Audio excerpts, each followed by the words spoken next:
And unfortunately, that's been the thing I've been checking first thing in the morning, last thing I check when I go to bed at night here over the past few days. Looking at the DFW right now, looking at 75 degrees out there right now. We'll have the cloudy skies, no rain or thunderstorms to slow us down yet, but we've been watching that cluster of storms that I've been talking about all morning, north and west of Wichita Falls. It's going to begin to move into the far western parts of North Texas and northwestern areas here over the next hour or two, and maybe impacting the Metroplex late morning heading toward midday. So we'll be keeping an eye on that. Looking at the timecast, you see those scattered showers and thunderstorms beginning to move into the area.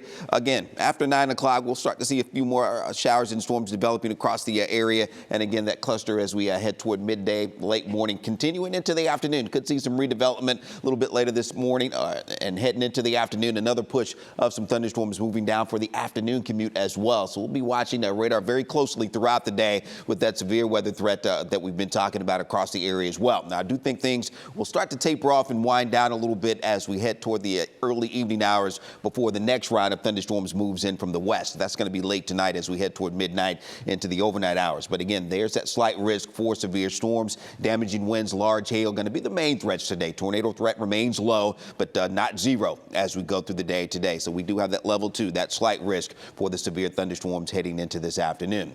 Now, that next round moves in after midnight, so we could be looking at widespread rain and thunderstorms during the overnight hours heading toward tomorrow morning. So watch out for that as we could have some late night, early morning storms to deal with. That will taper off as we head toward that morning rush for tomorrow. But again, we do have that slight risk on Friday as well for strong thunderstorms that could produce some large hail, the damaging winds. Once again, that slight risk level 2 for Friday as well.